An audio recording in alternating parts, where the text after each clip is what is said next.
Olá, que bom que você está aqui no nosso segundo encontro, onde eu vou te ajudar respondendo dúvidas da Elaine, que também podem ser suas dúvidas sobre viagem. Então, hoje, mais uma vez, eu convidei a Elaine Vargas, minha grande amiga, e a gente vai tentar aqui te ajudar na sua próxima viagem e ajudá-la também a viajar mais e melhor pelo mundo. Oi, Elaine, tudo bem?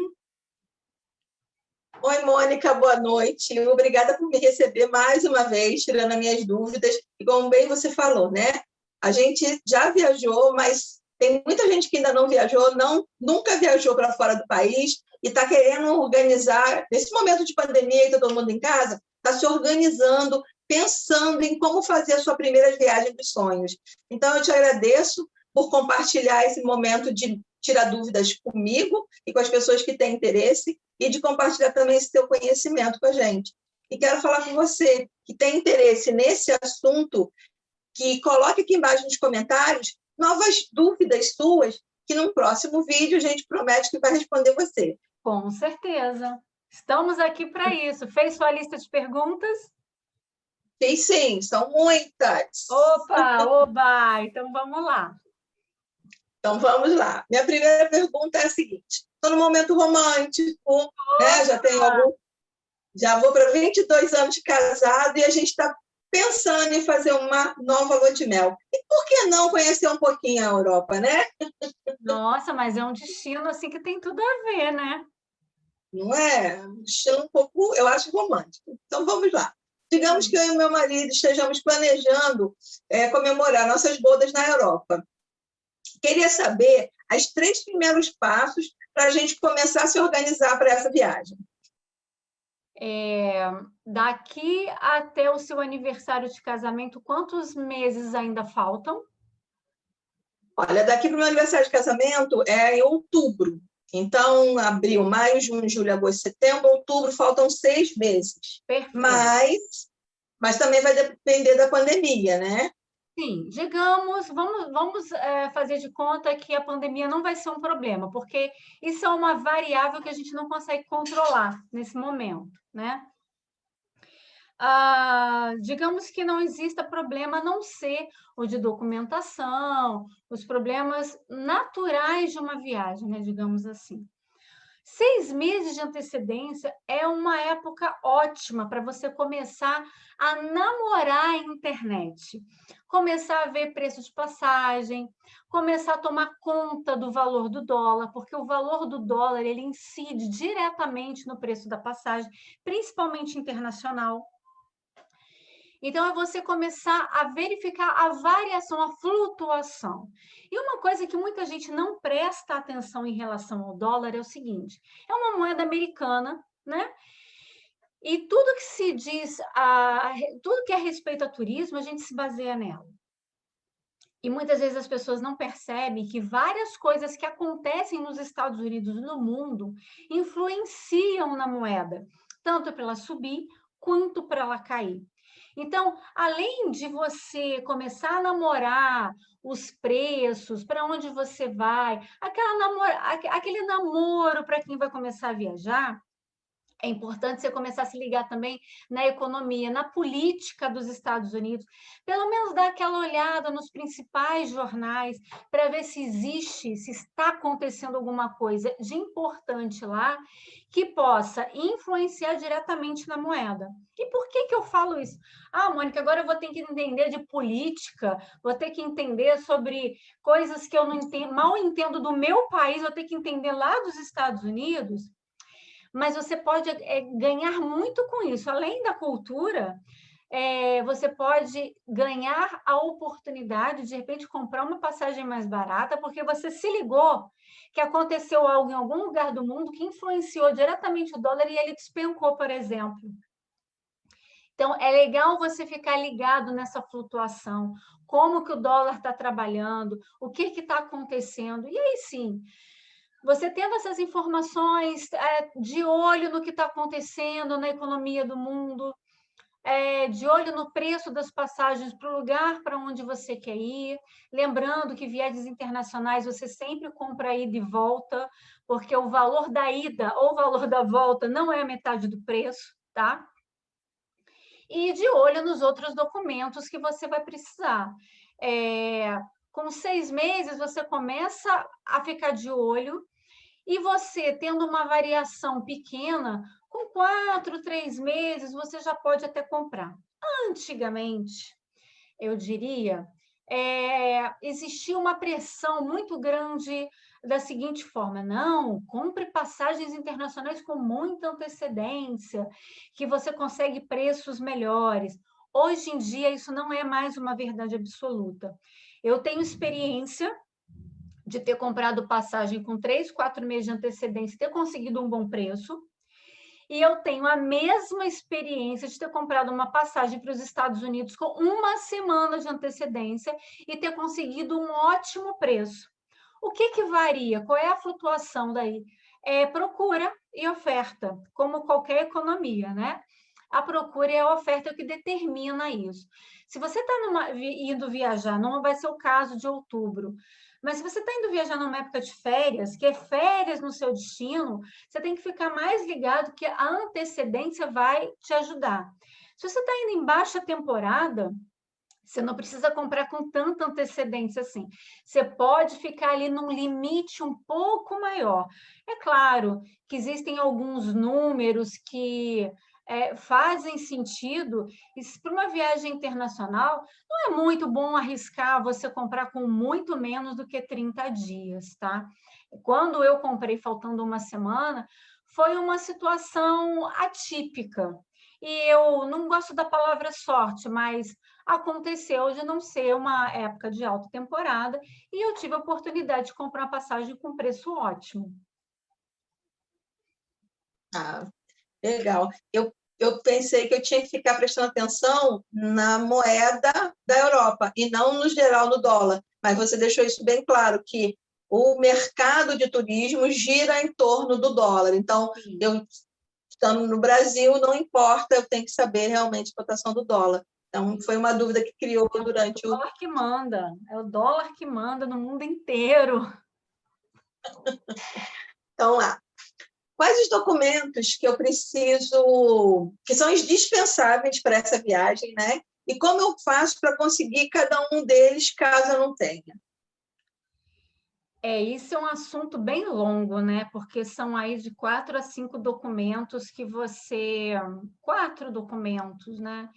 Que você vai precisar tirar para fazer uma viagem internacional, e cada um deles tem um trâmite exclusivo. Então, vamos lá.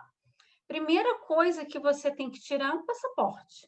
Se é um passaporte, você não vai para lugar nenhum, a não ser para a América do Sul, que a gente até pode viajar com uma identidade, mas como eu falei no nosso bate-papo anterior, se você tem um dia a vontade de tirar um visto americano, por exemplo, eu estou dando exemplo do visto americano, que é o mais comum, tá? É legal você dar aquela esquentada no seu passaporte. Então, não vai viajar aqui para a América do Sul, leva o teu passaporte, dá uns carimbinhos nele. Vai viajar para a Europa, dá uns carimbinhos lá também, que é legal. É uma determinante que você realmente vai conseguir tirar o visto? Não, mas vai te ajudar. Então, para tirar o visto, tudo que puder ajudar, não atrapalha. Então, o passaporte você tirar na Receita Federal do Estado, né? Nós moramos no Rio de Janeiro, então existem alguns postos. Eu, particularmente, gosto de tirar no Galeão, onde fica o aeroporto internacional. Acho lá um lugar bem fácil, não de fácil acesso, mas acho um lugar muito rápido de tirar, justamente porque é distante. Na maioria das vezes não está tão lotado. Mas se você entrar no site da Polícia Federal do seu estado, lá vai estar indicando quais são os postos que você vai poder tirar os documentos. De uma forma geral, esse site é muito bem explicadinho. Ele diz o que você precisa levar, quando que você tem uma taxa a se pagar, então você vai pagar a taxa, vai levar os documentos no dia marcado, e você pega normalmente com 7 dias, né? Com 1 semana, você já está com o seu passaporte na mão. Então, essa é a primeira etapa. Passado o passaporte, a gente está falando de uma viagem para a Europa. Então, não é um caso de visto para 2021. Para 2022, existe aí um processo que a gente vai começar a ter um visto que ainda não está muito bem divulgado, novas informações ainda virão. Existe o site da ETIAS, que dá algumas informações, mas ainda não tem uma data de não. A partir desse dia vai começar a precisar desse visto. Esse visto também vai ter uma taxa, que também não foi divulgado ainda, mas diferente do visto dos Estados Unidos, que muita gente teme, que é um estresse fazer aquela entrevista e tal, o visto da Europa é mais um controle turístico, quem entra e quem sai, tá? Além de tomar alguns cuidados, né? Infelizmente, na Europa, a gente tem aquelas situações com... como é que se chama? Ai, gente, como é que chama, Elaine? As bombas lá, como é que é o nome? Bomba? É... Êxtase. Não, de vez em quando estouram umas bombas lá, terrorismo. Terrorismo. Lá na Europa a gente tem aquelas situações com terrorismo, então é para ter um cuidado, um controle maior. Esse é o objetivo desse visto para a Europa, tá? Uma outra coisa que você vai precisar é que sem ela você pode até viajar, mas você pode chegar lá e voltar, é o seu seguro saúde. Você precisa do seguro saúde para você viajar, para você ficar em qualquer país da Europa, qualquer país dos Estados Unidos, qualquer lugar, dentro e fora do Brasil, você precisa ter um seguro saúde. Dentro do Brasil, a gente fica um pouco mais acomodado devido a gente achar que qualquer hospital público nos atende. Tipo assim, a gente está em casa. Mas fora do Brasil, a gente precisa ter o seguro. E para a Europa, para os Estados Unidos, se for pedido na chegada e você não tiver, você volta para casa. Imagina que tristeza, né? E como você pode conseguir esse seguro saúde? Existem várias empresas que fornecem, e uma dica que eu sempre dou é que o seu cartão de crédito também pode te oferecer, e às vezes você nem sabe. Então, antes de qualquer coisa, liga para o teu Visa, para o teu Master, seja a bandeira que for do teu cartão, e pergunta: vocês oferecem para mim o seguro saúde gratuitamente, por eu ser uma usuária do cartão e pagar as minhas anuidades? E aí você vai saber. Se eles oferecerem, é importante que você peça todo o documento com todas as informações sobre a sua pólice de seguro, né? Eu até sugiro que você imprima e leve isso impresso. E nessa pólice vai ter todas as informações de valores pagos, caso aconteça alguma coisa. Que seguro é aquilo? A gente paga para não usar, fato. Mas se precisar, é bom ter. E lá você também pode ter algumas coisas extras, como seguro bagagem, se o seu voo for cancelado, pode ser que eles te ajudem de alguma forma. Então, é bacana.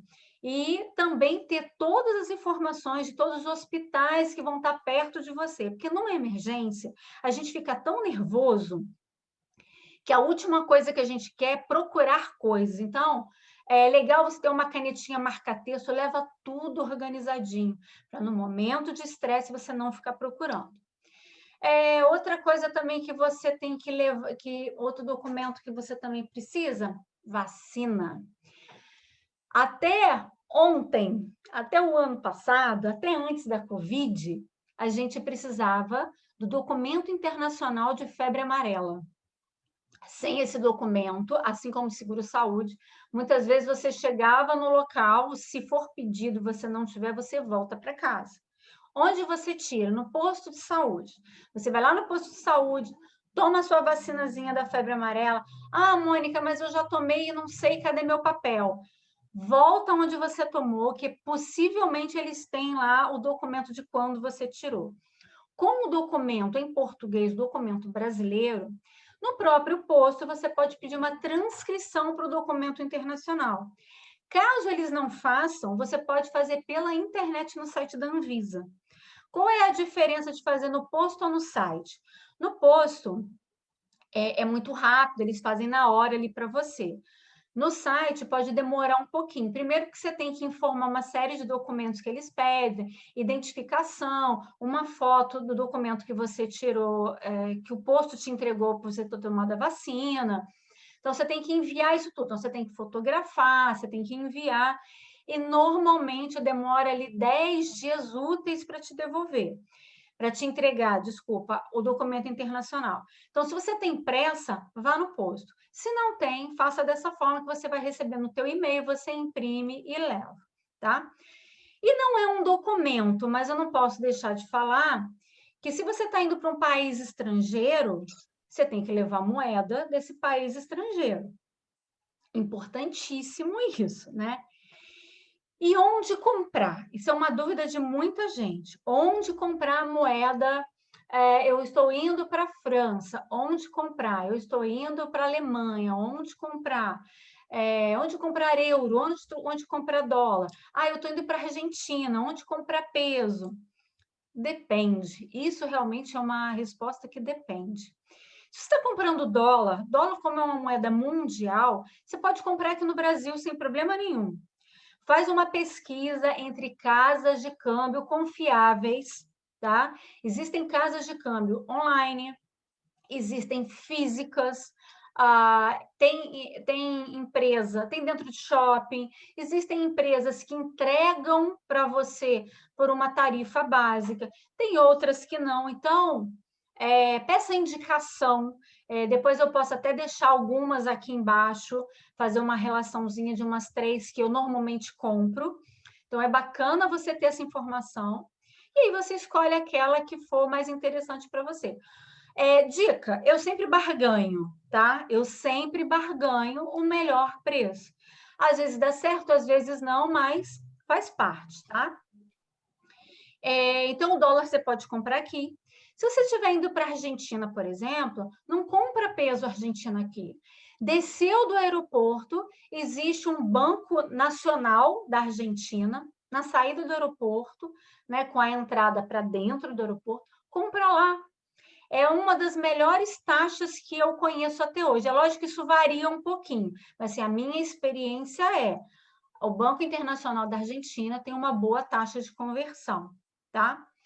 Existem algumas moedas que são difíceis de achar por aqui, principalmente no Rio de Janeiro. Quando a gente fala de São Paulo, existe uma variedade maior, existem oportunidades mais à disposição do que no Rio, tá? Me lembro quando eu fui para o Chile, que eu não conseguia comprar peso chileno no Rio de Janeiro, em compensação, em São Paulo tinha várias opções. Euro, você também pode comprar euro aqui, porque também é uma moeda bem fácil de encontrar, na mesma situação do dólar. Procure uma casa de câmbio de confiança e faça a troca com aquela barganhazinha que é sempre bacana.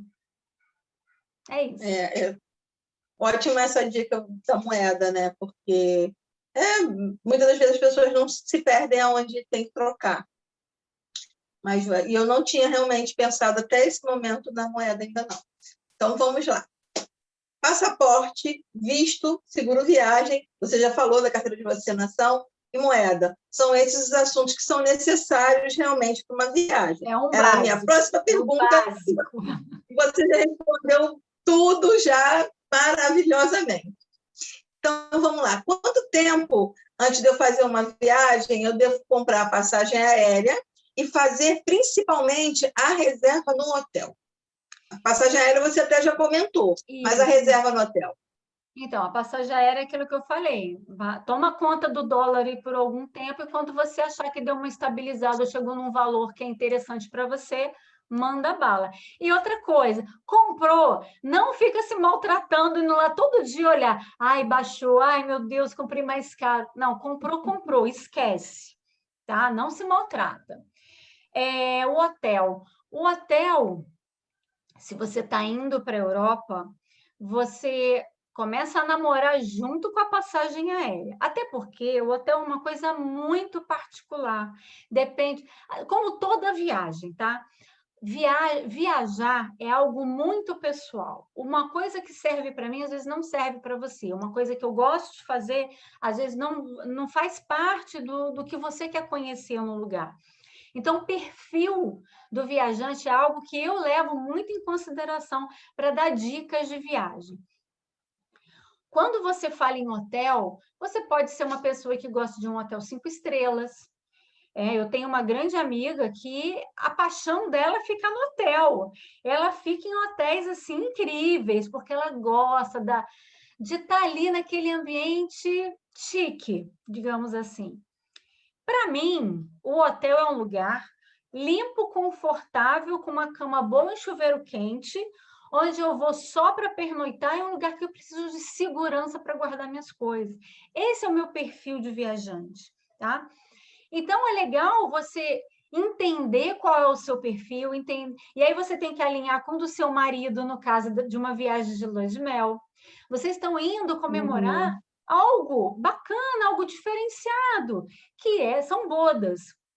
Então, por causa disso, pode ser que vocês queiram ficar num hotel mais bacana, que talvez vocês não ficassem se fosse uma viagem fora de bodas. Então, é entender que tipo de viajante você é, que tipo de hotel você está procurando. E aí, Lia, faltando 1 mês, 20 dias, sempre dando aquela olhada no preço, eu acho que você pode comprar sem problema nenhum. Tá ótimo. É uma decisão que eu vou ter que tomar realmente junto com ele, né? Vocês têm que ver juntos. Assim, eu sempre vejo isso com meu marido, porque os hotéis na Europa, assim, complementando, né? Os hotéis na Europa não são hotéis muito diferentes dos Estados Unidos, por exemplo. Nos Estados Unidos existe muito espaço para ser ainda ocupado. A Europa não. A Europa ali, dependendo da cidade, está um na cabeça do outro, tá? É todo mundo ali apertadinho. Se um dia você for a Veneza, é um negócio assim louco. As ruas não são muito mais do que os seus braços esticados. É tudo muito apertadinho, tá? E aí, é nesse momento que você pensa assim, bom, eu estou indo para a cidade X. Na cidade X, tudo é assim apertadinho. Tudo bem? Tudo bem. Não vai ter piscina, não vai ter sauna, não vai ter um parque, eu não vou ter uma suíte muito grande, e tudo bem. Eu já fiquei em suítes em Roma. Eu fiquei numa suíte que era a cama de casal, um espacinho de cada lado, um pequeno espaço que mal dava para colocar bagagem, na época em que bagagens para a Europa eram de 32 quilos, tá? Hoje, infelizmente, são 23, mas nós estávamos com 2 malas, né, do tamanho de 32 quilos. Cara, eu tenho que ficar uma em cima da outra, porque não cabia do lado, que tinha que entrar no banheiro. Então, lá em Roma, nesse hotel que a gente escolheu, era tudo muito apertado. Mas por quê? A gente escolheu um hotel mais no centrão da cidade, né? E aí vou voltar a falar. Numa época, lá em 1900, e lá vai bolinha. Quando que eu fui a Roma? 2011 ou 2013, agora eu não me lembro bem. Foi num ano ímpar. Eu ainda estava aprendendo a viajar, então pode ser que eu não tenha escolhido o melhor hotel para o melhor lugar, pode ter acontecido, mas eram as opções que eu tinha. E outra coisa que você tem que levar em consideração também é o valor que você quer pagar. Você pode ter um hotel que te cobre R$ 1.000 a diária e ter outro que cobre 200. Então, é aquilo, você tem que ver o que te atende. E outra coisa muito, muito, muito importante quando se fala de hotel. Vejam o que as pessoas falam sobre aquele hotel.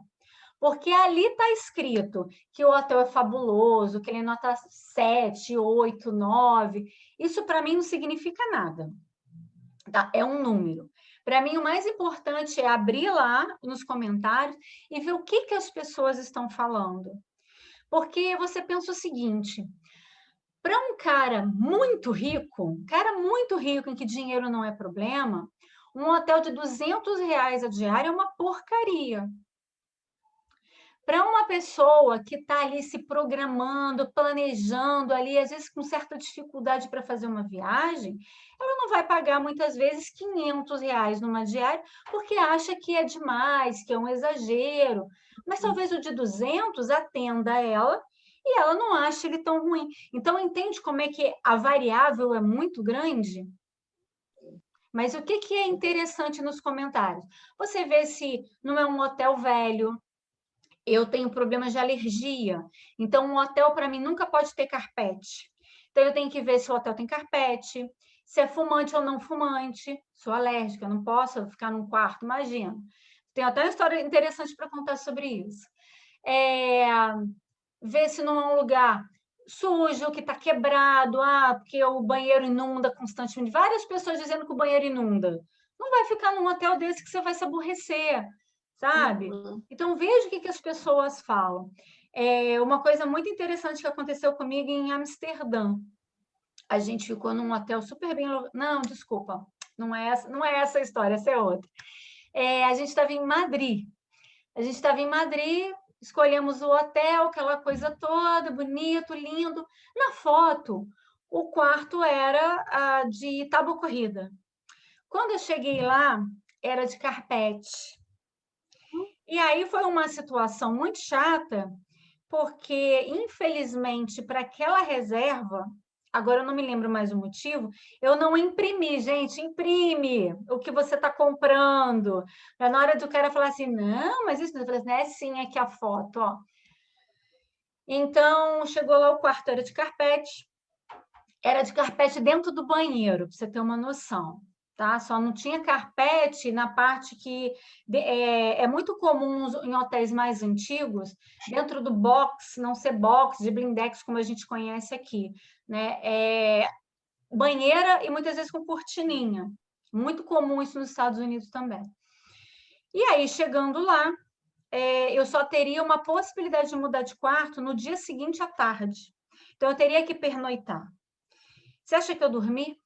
Eu não dormi aquela primeira noite. Acho que a gente estava vindo do sul da Espanha. Aquela noite eu não dormi, porque o quarto cheirava a tudo, principalmente cigarro. Então, o que eu fiz para minimizar a minha alergia?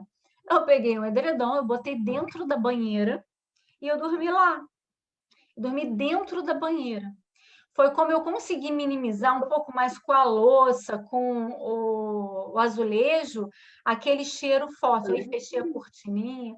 E assim, eu lamento não ter foto, tá? Mas foi uma noite assim bem ruim.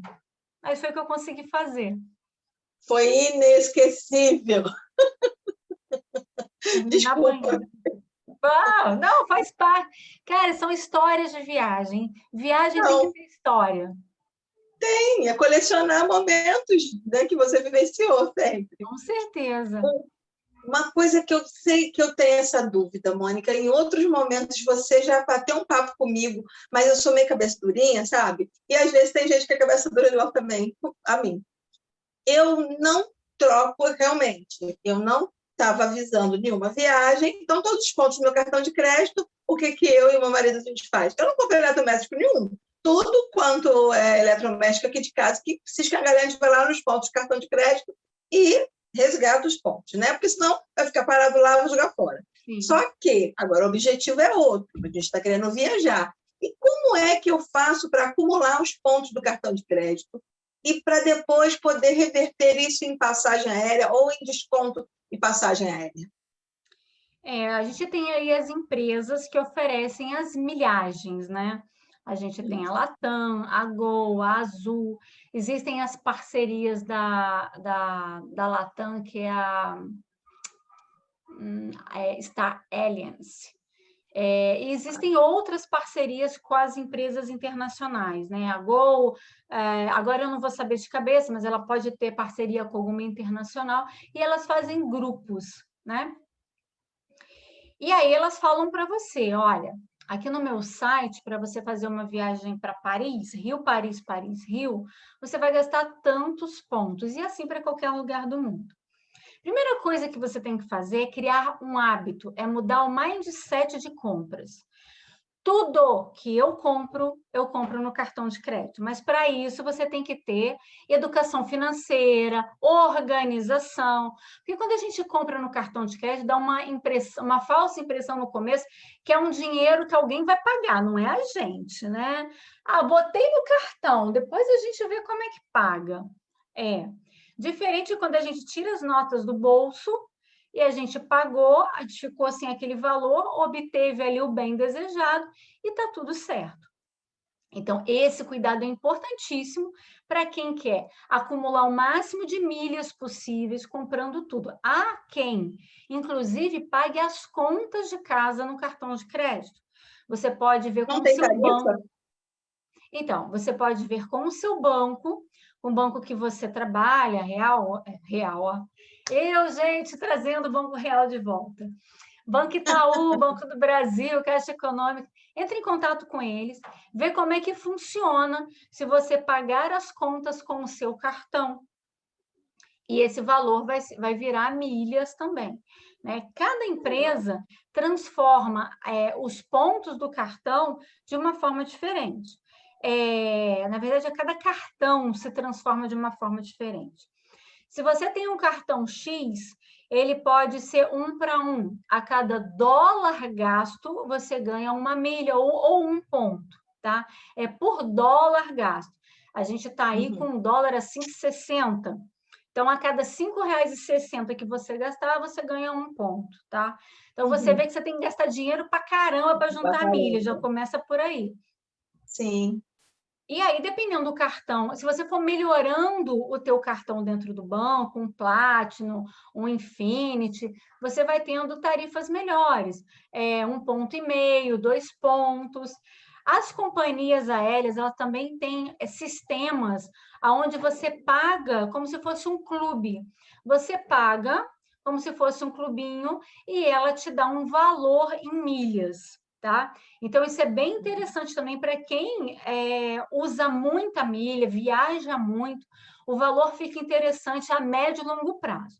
Curto prazo não é tão interessante assim, tá? Então, assim, eu não fazendo propaganda, porque não estou sendo paga para isso, mas eu gosto, dentro do Brasil, muito de viajar pela Latam. Eu prefiro a Gol, a Azul. Então, é uma companhia que eu gosto muito de viajar. Então, a Latam tem esses sistemas e eu acho muito simples a transformação de pontos do cartão para a companhia. É tudo muito simples. O que você precisa, assim, básico? Entra em todas as companhias e faz um cadastro. Já começa por aí. Faça um cadastro na Latam, na Gol, na Azul. Se você está indo viajar para a Europa pela companhia A, B ou C, não importa. Comprou a passagem ou você já viu, já tem certeza que você vai comprar por ela, faça um cadastro. É importante que você tenha o cadastro, para na hora que você efetivamente comprar a passagem e tal, seus pontos já estarem acumulados ali. Ah, Mônica, comprei uma passagem para Portugal pela TAP, mas esqueci de fazer meu cadastro. Você tem 6 meses para você pedir os seus pontos, tá? No caso de viagens internacionais, é um pouquinho mais complicado, a não ser que você viaje muito para fora para você usar esses pontos. Confesso que, assim, 98% das vezes meus pontos expiram, porque como eu vou cada ano para um lugar e nem sempre uso a mesma companhia, eu sempre vou naquela que está me gerando o melhor custo-benefício, acaba que os pontos não conseguem ser reutilizados, tá? Então, fez o cadastro nas companhias? Beleza.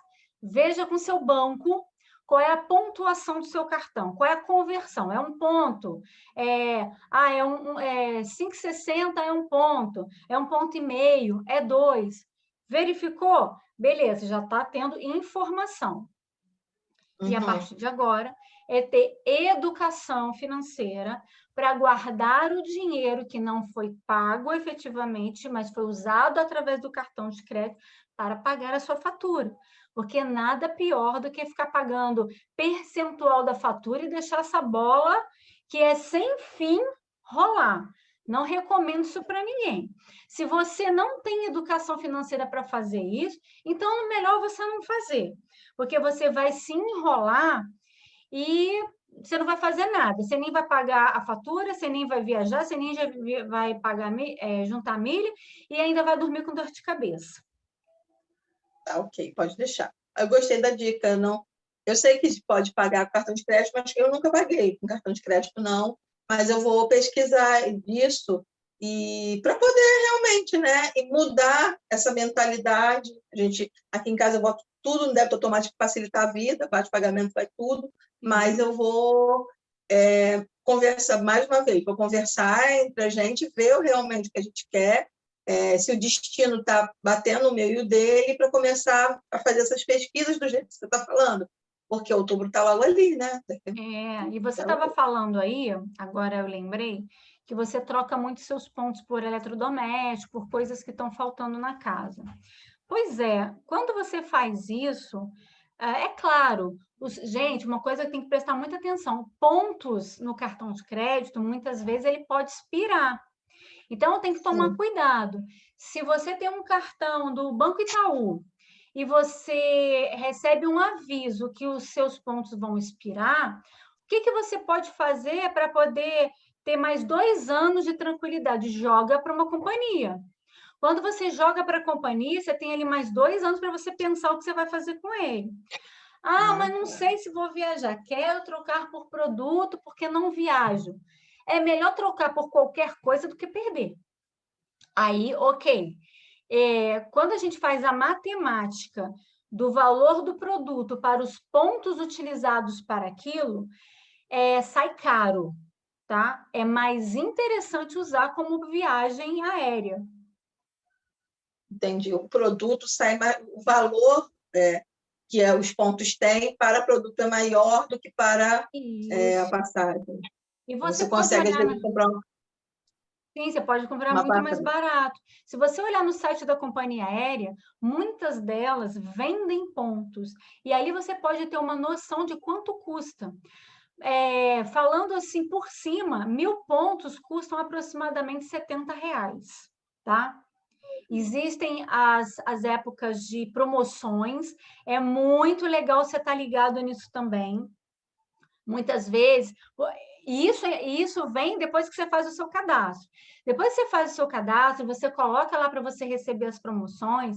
Muitas vezes a companhia faz o seguinte: esse mês, porque é mês das mães, para cada tantos pontos que você trouxer do seu banco aqui para a companhia, você ganha em dobro. Você ganha 3 vezes mais, você ganha 60% mais. O importante nessas promoções é você ler as letras miúdas, para você ver se ali não tem um mínimo de valor a ser transferido, se é qualquer valor que você transferir. Então, leia todas as informações para você não ser passado para trás e para você não se chatear. Então, essas promoções são muito interessantes, porque você aumenta o seu poder de barganha. E aí, se você tem também na própria companhia a venda dos pontos, você pode fazer ali uma verificação. Se eu viajar, eu vou gastar tanto em dinheiro. Se eu trocar esse valor por pontos, se eu comprar pontos para complementar um pouco o que falta, quanto que eu vou gastar? Eu já fiz uma viagem para o Sul que custava R$300 por pessoa. Eu tinha alguns pontos guardados e faltava só um pouquinho. Eu comprei R$70 em pontos, completei a minha viagem e foi muito mais barato do que ter que desembolsar R$300 para comprar uma passagem. Vou organizar aqui, porque cada vez está ficando mais interessante, né? A gente não tem... geralmente a gente tem preconceito com as coisas só porque não sabe realmente fazer. E é uma coisa assim que você falou, me veio mais um monte de ideia. Não precisa responder agora, não. Em outro momento a gente vai parar para responder isso, mas só vou deixar já aqui que as pessoas também podem ter essas dúvidas e colocar aqui para esse próximo momento nosso. Um exemplo, eu tenho conta em mais de um banco e tenho cartão de crédito em mais de um banco. Só que eu sou o mesmo CPF. O meu marido tem outro CPF. Quando a gente bota isso numa conta, a gente tem que botar isso tudo junto, é legal botar em empresas diferentes, né? Isso é uma dúvida. Outra dúvida. Não, eu não entendi a sua dúvida. Sim, eu tenho duas contas bancárias e cada uma vai me oferecer um cartão de crédito, dois internacionais. E tenho Tá, pontos nos dois. tá. Quando eu faço um cadastro em uma empresa aérea, eu boto os pontos dos dois cartões ali, valem para a mesma pessoa. Sim, você transfere Posso de dois colocar bancos para a mesma conta da companhia aérea. do meu marido, eu também posso transferir para essa mesma conta. Dele? Ah, tá, separar. Mas isso não impede de, na hora da gente.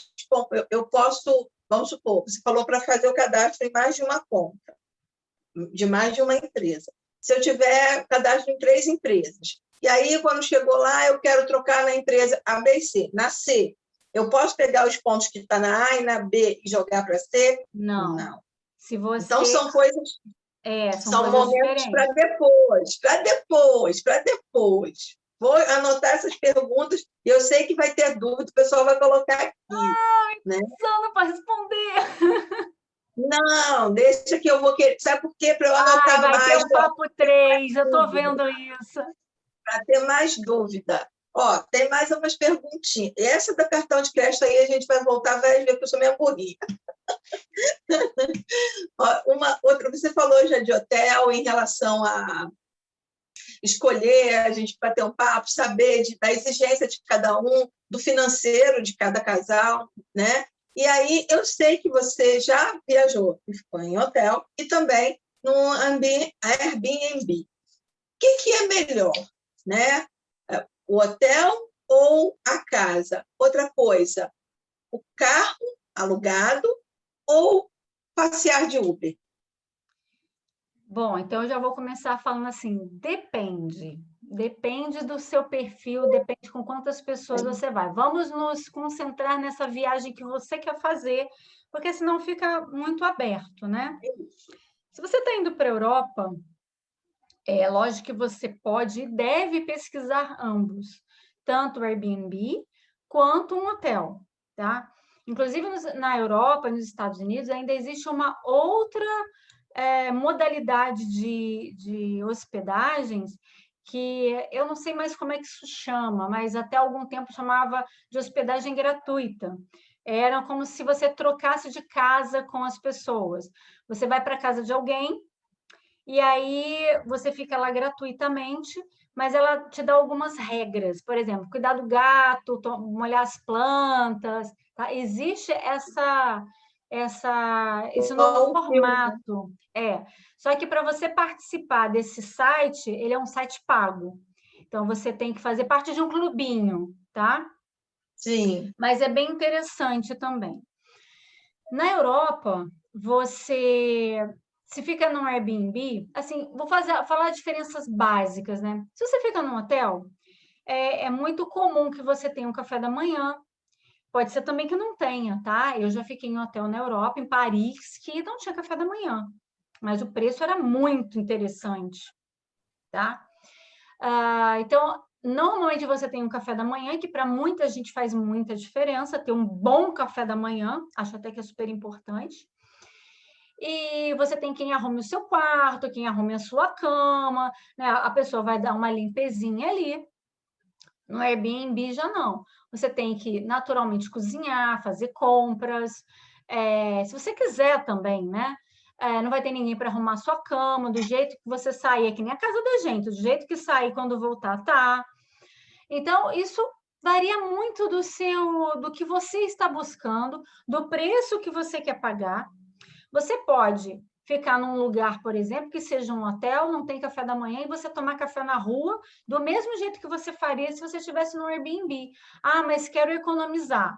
Só que às vezes economizar dinheiro significa gastar tempo. Porque se você economiza para não comer na rua, você gasta tempo para ir no mercado. Então, tem que ficar ligado nisso tudo. O maior ativo de uma viagem é o tempo. E o tempo te traz várias coisas ali. Faz com que você tenha mais ou menos experiência, você gaste mais ou menos dinheiro, e aí vai depender do que você quer fazer. Agora, Uma vez que você decida, banque a sua escolha, porque não tem nada pior do que você, mas eu quis ficar aqui, mas que arrependimento. Não, aproveita a sua experiência, tira o melhor daquilo, e de uma próxima vez, se aquilo não foi satisfatório o suficiente para você, faça diferente e ponto. Simples assim. Então, Airbnb ou hotel. Escolha aquilo que for melhor para você, levando em consideração os prós e os contras, tá? Uber ou o quê? Carro alugado, né? Então, vamos lá. Na Europa... Então, se você está nos Estados Unidos, se você foi para a Disney, alugue um carro, porque o sistema de transporte público nem existe, é horrível. Se você está na Europa, você está numa cidade grande, você está em Paris, você está em Roma, você vai precisar primeiro estudar qual é o transporte daquela cidade, tá? Mas, de uma forma geral, cara, anda a pé. Está na Holanda, anda de bicicleta. Se você estiver numa cidade, Roma, por exemplo, você vai andar muito a pé e você pode alugar uma moto. Em Paris, a mesma coisa. Mas não quero dirigir, não quero correr o risco da bicicleta, da moto. Anda de metrô, anda de ônibus. Tá? São cidades que têm um transporte público excelente. Na Espanha, você pode andar de VLT para vários bairros. É o mesmo VLT que a gente usa aqui no Rio de Janeiro, igualzinho. Até a forma de pagar, tá?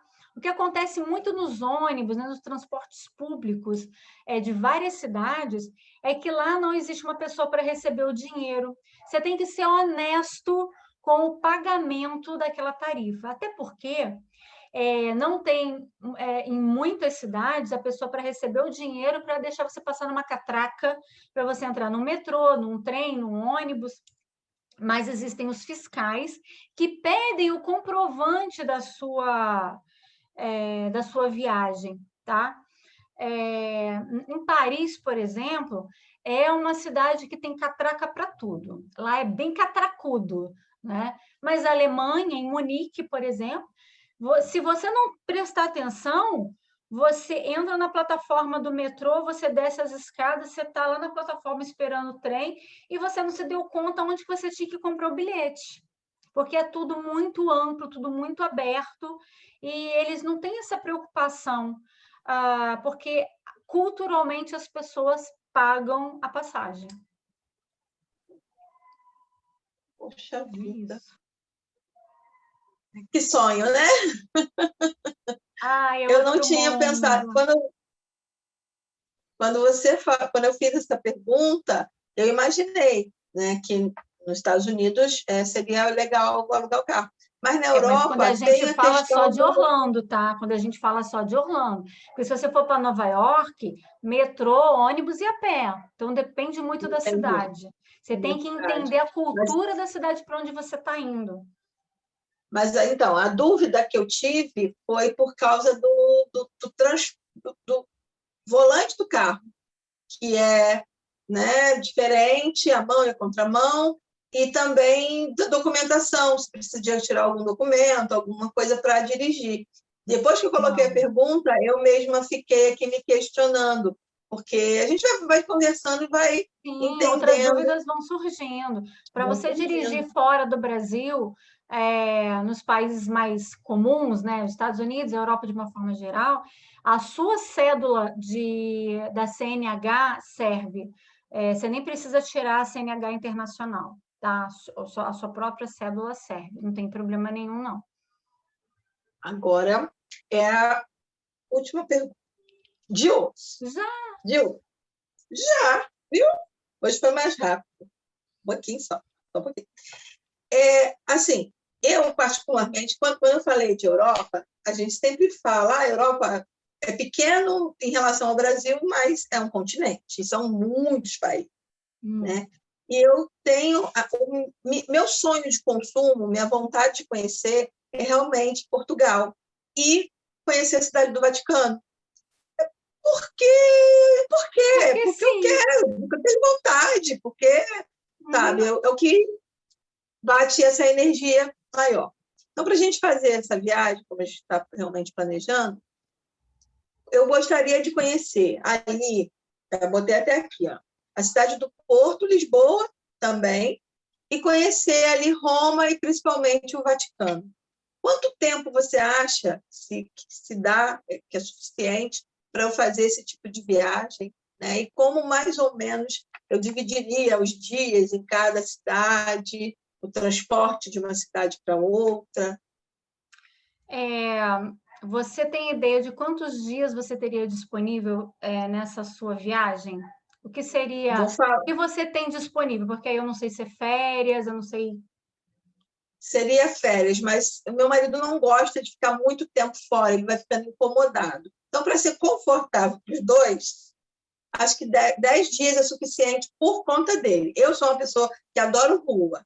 Ele não, ele gosta de casa, entendeu? Ele prefere reunir a família, juntar, tomar uma cervejinha em casa, um churrasquinho em casa. Ele gosta desse ambiente familiar, né? Eu gosto muito.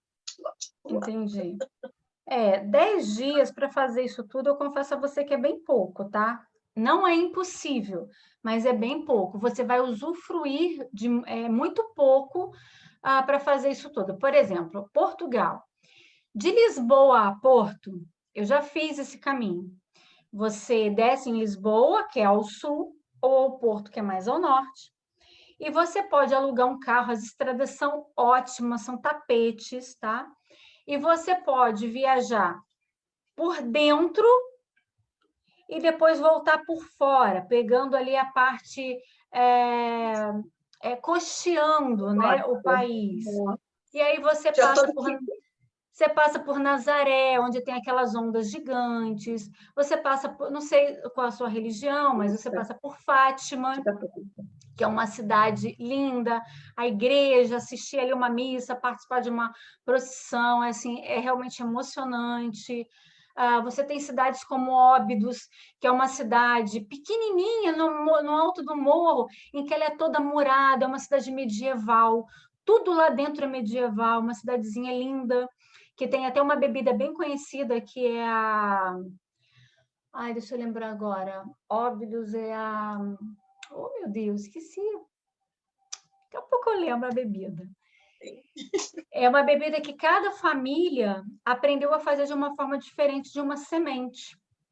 Então, cada família oferece para os clientes aquela bebida feita de uma forma. E ele é servido num copinho de chocolate. Então, é um licor. Né? Ai, daqui a pouco eu lembro o nome. Está aqui na ponta da língua. Então, você tem muitas cidades ali para você conhecer que contam um pouco da história de Portugal, por que que é, como é que é como fala muito sobre a monarquia, né? A gente, quando fala de monarquia, a gente pensa aqui em Dom João, Dom Pedro I e II. Quando a gente chega lá, é uma aula de história. Você tem a oportunidade de visitar o túmulo de Vasco da Gama, você tem a oportunidade de visitar locais que você fala assim, meu Deus, olha quantos reis passaram por aqui, olha quanta história tem nesse chão. Para quem gosta de história como eu, isso para mim é fantástico, tá? Fora que as cidades são uma gracinha, você tem oportunidade de conversar com as pessoas, e comer em Portugal, além de ser muito barato, é maravilhoso. Para quem gosta, então, de bacalhau, se farta. Meu marido, nos dias que nós ficamos lá, ele comeu cada dia bacalhau de um jeito, tá? E tem umas características muito interessantes em Portugal, né? Que se você pede uma refeição, uma bebida, no balcão tem um preço, se você sentar na mesinha tem um preço, se sentar do lado de fora você vai pagar o valor mais caro possível. Então ainda tem essas características, sabe? É um país que eu voltei de lá apaixonada, sabe? Se eu pudesse, eu me mudava para lá amanhã, que eu achei lá tudo de bom. Temperatura é boa, a língua é fácil, bebe-se vinho lá como se bebe água, eu que gosto muito, né? É tudo muito barato. É hoje a capital, o país mais barato para se viver, mais seguro da Europa. Então, apaixonada por Portugal. Quanto tempo eu fiquei nessa brincadeira? 20 dias. Só em Portugal. Só em Portugal, tá? Então, para 10 dias, para fazer isso tudo, eu diria para você o seguinte: ou você não vai ver nada direito, você vai ver tudo mais ou menos, ou você não vai conhecer todos os lugares. Aí são escolhas, tá? Roma. Ou eu escolho só, Portugal. Ou só Roma, ou você... E mesmo assim, em Portugal, você não consegue conhecer todas as cidades direito, tá? Se em 20 dias eu não conseguir, imagina em 10, não dá, tá? Roma é uma cidade belíssima, também assim, você respira não só o catolicismo, mas muita cultura, as igrejas são lindas, maravilhosas, os museus, assim, o Museu do Vaticano, para mim, é mais bonito que o Louvre. É uma questão de gosto, tá? E uma coisa que eu falo para todo mundo, e assim, quero deixar isso registrado aqui: se um dia você for para a Europa e você estiver indo a Paris e a Roma, vá a Paris primeiro, vá a Roma depois, se você é uma pessoa que gosta de museus, de igrejas, que dá valor para isso. Por quê? Paris é muito menos rica do que Roma, em se tratando de beleza das igrejas e tal. Claro que eu não estou falando do Louvre, né? Quando a gente fala de Louvre, é um negócio fantástico. O Louvre é maravilhoso.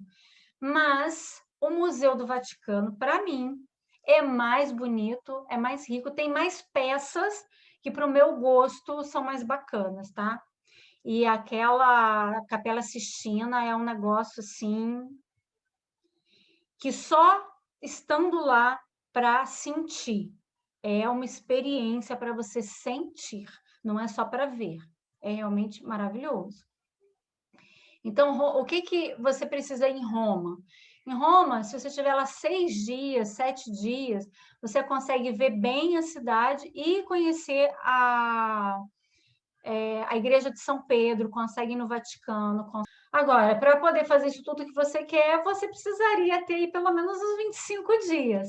Para 10 dias, eu te recomendo, ou você vai à Itália, ou você vai a Portugal. Lembrando que, sempre que a gente faz uma viagem para um lugar tão longe, uma das coisas mais caras que a gente paga é a passagem aérea. Passagem aérea pode estar variando aí de 3 mil a 5 mil reais, dependendo da época que você decida ir, que isso também influencia muito no preço da passagem. Então, se você não tem problemas para viajar fora da época de férias, dê preferência. E lembrando que muitos países da Europa, as estações do ano são muito bem definidas. Então, verão é verão, verão é verão, faz 45 graus. Eu já passei por isso em Portugal, é um calor que você não sabe de onde vem e como você faz para se refrescar, tá? É uma loucura, é uma coisa que eu nunca mais faço. Fora que, assim, tudo muito lotado, peguei outra temporada, mas foi uma opção nossa. Épocas boas de você ir para a Europa. Maio é uma boa época, temperatura super amena, faz aquele friozinho, mas hoje, como a gente só pode carregar 2 bagagens de 23 quilos na ida e na volta, dá para levar uma bagagem sem pesar tanto, né? Setembro também é uma época boa. Então, assim, se você não está preparada, fuja do inverno, né? Principalmente ali se passar muito do meio da Europa para cima. Em Munique, quando eu estive lá, eu estive em Munique e fui para Barcelona. Na semana seguinte, eu estava em Barcelona, morrendo de calor, de camiseta, de short, estava nevando em Munique. Né? Então, em Munique eu peguei 20 graus quase todos os dias. Para mim é frio 20 graus. Para mim, à noite, então, eu já botava um capuzinho e uma luva. Tá? Então, toma cuidado com a época que você... Como vocês vão em outubro, a previsão é em outubro, para essa viagem, mas outras muitas eu espero que venham, você vai estar com uma temperatura aí bem agradável. E claro que Portugal, Espanha ali, é um pouquinho mais quente do que Holanda, do que a Alemanha. Então, acho que dá para não levar tanta bagagem. E aí, sobre bagagem, a gente fala em outra situação que eu tenho muita dica sobre bagagem para dar. Ah, Mônica, adorei o nosso bate-papo de hoje. Deu para Realmente, escolher? Deu para decidir o que você vai fazer? assim, minha cabeça ficou aqui, ela estava muito aberta, e aí, realmente, de acordo com o tempo, porque é uma viagem a dois, tem que ser gostosa para nós dois, né? É, Então, eu vou ter que sentar, conversar. Essas dicas que você já deu, está tudo anotadinho aqui, para a gente sentar e conversar, para a gente já ir organizando, planejando, vendo tudo isso, principalmente as dicas que você deu da passagem aérea, de hospedagem. Então, isso tudo é muito importante. As pessoas falam assim, eu quero ir, mas e como? E faz é. como? Pois é, E, uma coisa que vocês então, têm que pensar muito é o seguinte, só recapitulando que eu não concluí o pensamento. Se a passagem aérea é uma das coisas mais caras que vocês têm para uma viagem para a Europa, se vocês puderem ficar mais tempo, sabe, não vai onerar tanto. E vocês vão uhum, aproveitar muito mais, é isso que eu queria dizer. Hoje, eu acho que desde sempre, eu nunca fiquei na Europa menos do que 20 dias. Porque o preço que eu pago de hospedagem, de comida, não onera tanto do que se eu for pagar passagem e ficar uma semana ou 10 dias. Então, é pensar, repensar, botar tudo na ponta do lápis e até ver se realmente vale a pena ir para a Europa. Às vezes, sim, num outro lugar aqui pela América do Sul, é tão bom quanto, fica com um preço sim. bom e o tempo que vocês vão ficar lá fica bom para os dois também. É uma coisa que agora a gente vai pensar em até outubro, ou caso ainda não esteja em época de viajar em outubro, até o próximo período de viagem, a gente comemorar. Por que ficar junto, lua de mel todo dia? Só a gente que faz. A gente que escolhe uma data ou Ah, outra especial para poder comemorar, né? Pedir aquele mimozinho. com certeza. Ah, então, Espero ter te você, ajudado. você aceita, então, um outro dia de bate-papo? Claro, Qual as dia que a suas gente pode dúvidas são as marcar? dúvidas de muita gente. Eu tenho certeza que a gente está aqui nesse bate-papo super informal, ajudando muita gente a viajar mais e melhor. E sim, e se você que está assistindo a gente tem dúvida, me manda. As minhas mídias sociais estão aí à disposição, lá no Instagram, Mônica Fernandes Oficial, Facebook, aqui através do YouTube, deixando a sua mensagem. Assim que eu receber, eu vou ter o maior prazer em te responder. O importante é que todo mundo viaje com mais consciência e pare de jogar dinheiro fora. Tá, ok. Até o próximo encontro, então. Beijo, tchau. Beijo, obrigada. Tchau.